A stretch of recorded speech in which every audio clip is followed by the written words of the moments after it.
जय हिंद। आपका अपना YouTube चैनल MMT क्लासेस में स्वागत है। हमारा आरआरबी चेन्नई बोर्ड में 28 तारीख को डॉक्यूमेंट वेरिफिकेशन था, तो मैं डॉक्यूमेंट वेरिफिकेशन मेरा कैसे हुआ वो सारे हम रिव्यू आपको अभी देंगे। आप एक वीडियो देख लीजिए, पूरा आपका डॉक्यूमेंट वेरिफिकेशन एटोमेट क्लियर हो जाएगा। पहले देखिए, हम लोग का 16 तारीख को एडमिट कार्ड आ गया था, 28 तारीख का मेरा डॉक्यूमेंट वेरिफिकेशन था। तो पहले उन्होंने एडमिट कार्ड में जो कुछ सब मेंशन किया है उसको तो ले जाना है। पहले उन्होंने बताया था कि हाई स्कूल का, फिर 12th का, फिर डिग्री, फिर ओबीसी हो जाएगा। ओबीसी के बाद ईबीसी आ जाएगा। हम ईबीसी में आते हैं, ओबीसी के भी आते हैं, ईबीसी में आते हैं। तो ईबीसी हो गया।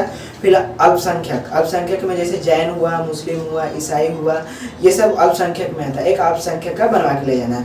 फिर तीनों सीबीटी का जो हम लोग एग्जाम दिए हैं, यानी CBT 1, CBT 2 और CBT 3 जो साइको वाला हुआ, तीनों का एडमिट कार्ड लेके जाना है काटा हुआ। फिर इसके बाद आधार कार्ड हो जाना चाहिए, और फिर आधार कार्ड हो गया। आधार कार्ड आपका ई-कॉल लेटर हो जाएगा। और फोटो आप कम से कम 10 बनवा लीजिएगा, कम से कम 10 आपको लगेगा फोटो, क्योंकि डॉक्यूमेंट वेरिफिकेशन होता है उसमें भी फ़ोटो लगता है, मेडिकल होता है उसमें भी होता है, और बाहर से अगर रेफ़र कर दिया वहाँ पे भी आपका फ़ोटो लगता है। तो आपको टोटल 10 फ़ोटो ले लीजिए। अब चलिए एक एक चीज़ हम आपको बारी बारी से दिखाते हैं कैसे हमारा डॉक्यूमेंट वेरिफिकेशन हुआ। तो पहले हमारा देखिए, पहले ये हमारा हो गया, ये 10वीं का मार्कशीट हो गया। तो उन्होंने मार्कशीट मांगा मेरे से, और फिर मार्कशीट के बाद उन्होंने बोला कि आप इसका सर्टिफिकेट यानी सनद, मूल प्रमाण पत्र आप दिखाइए। तो मैंने मूल प्रमाण पत्र दिखाया, और दोनों का एक एक जीरोक्स उन्होंने लिया, लेके और सेल्फ टेस्ट वहाँ पे सिग्नेचर करवा के वहाँ पे सबमिट कर लिया। फिर इसके बाद हमारा दूसरा डॉक्यूमेंट्स मांगा गया, ये 12th का मार्कशीट। मैंने एक्चुअली यूपी बोर्ड से 12th किया हूँ। तो यूपी बोर्ड में क्या होता है ना कि उसमें मार्कशीट और सर्टिफिकेट दोनों एक ही में इंक्लूड रहता है। तो उन्होंने इसका देखा, और देख के इसके बाद उन्होंने जीरोक्स एक मांगा, जीरोक्स लेके और वहाँ पे सिग्नेचर करा के फिर उन्होंने सबमिट करा दिया। तीसरा डॉक्यूमेंट्स हमारे लिए मांगा गया, तीसरा हमारा मांगा गया था ग्रेजुएशन। ये आप रखें सारा ग्रेजुएशन।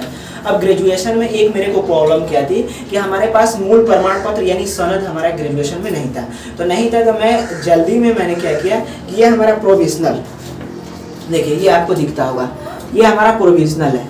तो मैंने जल्दी से प्रोविजनल निकलवा लिया, और प्रोविजनल निकलवा के वहीं पे लेके चला गया, क्योंकि हालांकि एडमिट कार्ड में उन्होंने मेंशन किया था कि आपका अगर मूल प्रमाण पत्र नहीं रहेगा यानी सनद नहीं रहेगा तो आप प्रोविजनल भी लगा सकते हैं। अब वहाँ पे कंडीशन क्या दे दिया कि अगर आप प्रोविजनल लेके जा रहे हैं तो आपको तीनों मार्कशीट प्रोविजनल चेक किया जाएगा, और वहाँ पे एक एक जीरोक्स कॉपी लगेगा, और तो वहाँ पे सेल्फ अटेस्ट होगा, और फिर इसके बाद वो लोग सबमिट कर लेंगे। वहाँ पे कोई नो डाउट, कोई प्रॉब्लम नहीं, बहुत आराम से कर रहे हैं।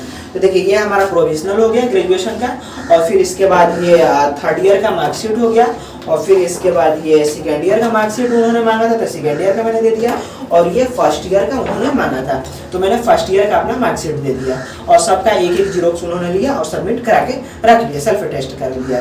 फिर देखिए, अब चौथा हमसे क्या मांगा गया, ओबीसी मांगा गया। तो जेन्युइन से मैं रेलवे जो फार्मा है उस पर ही हमने ओबीसी बनवा लिया था, तो हमको कोई प्रॉब्लम नहीं है, कोई इश्यू नहीं हुआ। इसका एक उन्होंने वेरिएशनल मांगा तो मैंने वेरिएशनल दिखाया, फिर उन्होंने एक जीरोक्स मांगा तो फिर मैंने जीरोक्स दे दिया, और उसके बाद वहाँ पे ऊपर सिग्नेचर करवा के फिर उन्होंने सबमिट करा दिया। फिर हमसे 5वां चीज़ मांगा गया। 5वां चीज़ में अब कुछ नहीं मांगा हमसे, डायरेक्ट आप एडमिट कार्ड मांगेंगे। एडमिट कार्ड तो वहाँ पे सबमिट पहले ही से करके रखा हुआ गया था, तो उन्होंने एडमिट कार्ड लिया। एडमिट कार्ड लेने के बाद उन्होंने वेरीफाई कर दिया था। यही चीज़ हमसे मांगा गया है, ठीक है। अब ये डॉक्यूमेंट्स तो हमसे मांगा गया। अब देखिए कैसे वहाँ पे मतलब रिव्यू किया गया, कैसे हम लोग से बिहेव किया गया, उसके बारे में हम थोड़ा सा आपको चर्चा करके बता देते हैं।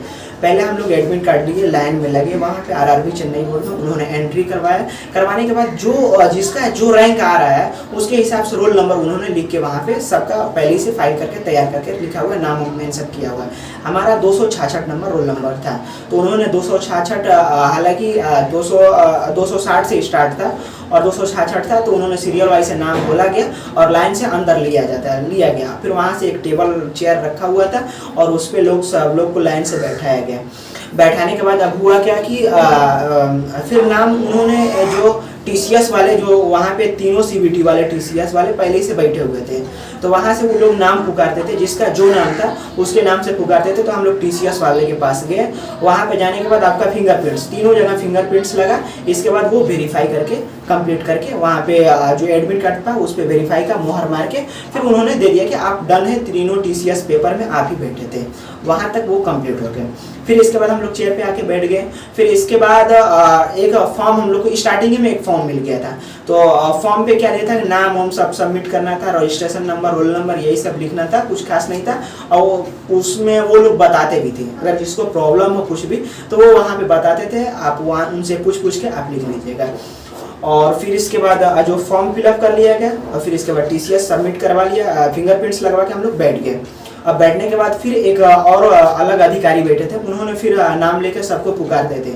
तो फिर हम लोग वहाँ पे गए, तो वहाँ पे उन्होंने जो फॉर्म मिला था उसको कायदे से मिलाया और एडमिट कार्ड से मिला के वेरीफाई करके उन्होंने, और जो फॉर्म हम लोग को मिला था उसको अपने यहाँ रख लिए थे। और रखने के बाद 2 कट मार्क्स वहाँ पे बताना था। तो मेरा एक यहाँ पे था थोड़ा सा कट और यहाँ पे एक तिल टाइप का था। तो मैंने दोनों बताया था, यही 2 मैं पहले से अपलोड किया था वीडियो, जो अपलोड फोटो सिग्नेचर था और कट मार्क्स था, उस समय भी यही दोनों अपलोड किया था। बट वहाँ पे उन लोगों ने ये चीज़ नहीं माना, उन्होंने ये तिल मांगा और यहाँ पे एक मेरा बॉडी के पास ये तिल है, तो ये तिल को वेरीफाई करवाया। तो ये दोनों अपने वहाँ से मेंशन किया, उन्होंने खुद अपने हैंड राइटिंग में मेंशन करवा के सबमिट करा के रख लिया। फिर उन्होंने बोला कि आप जाइए चेयर पे आराम से बैठिए, आपका जब नाम बुलाया जाएगा तो आप जाइएगा। फिर हम लोग चेयर पे आके बैठ गए।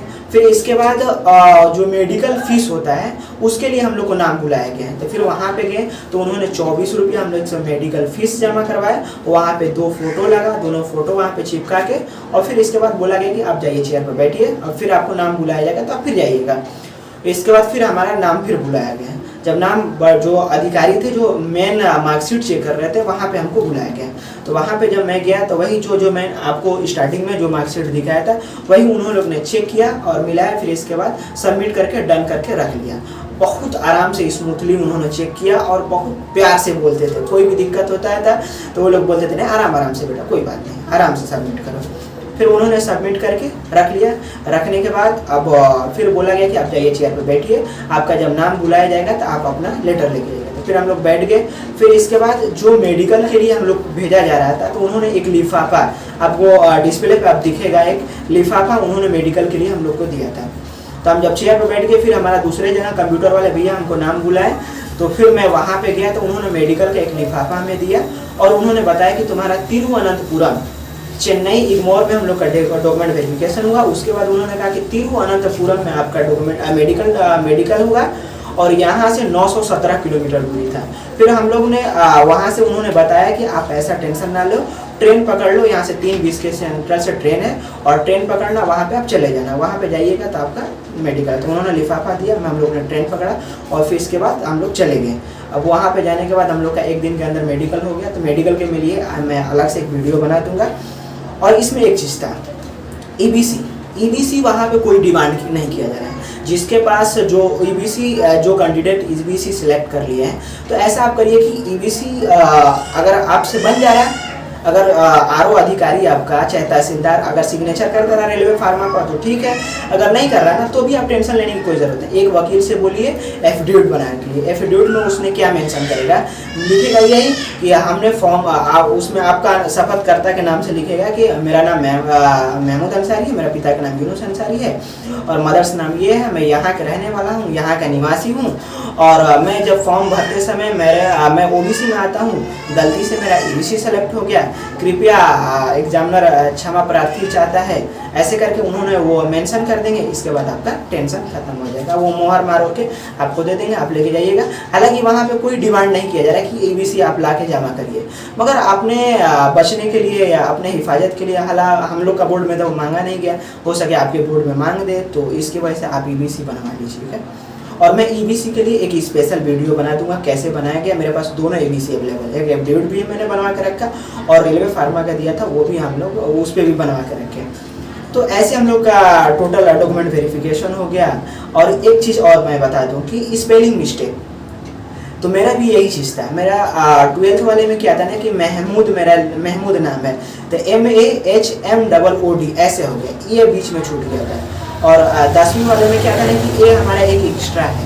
तो मैंने बोर्ड ऑफिस में सुधरवाने के लिए मैंने गया नहीं था, मैंने बट बोला था सर को, तो उन्होंने कहा कि इतना माइनर मिस्टेक को वो लोग कोई वो इशू नहीं डालते हैं। तो मैं छोड़ दिया, मैं सुधरवाया नहीं। फिर जब मेरा डॉक्यूमेंट वेरिफिकेशन का जब डेट आया तो मेरे को घबराहट सी होने लगा कि फिर नाम चेंज होगा, कहीं वहाँ पे कुछ प्रॉब्लम क्रिएट ना कर दे।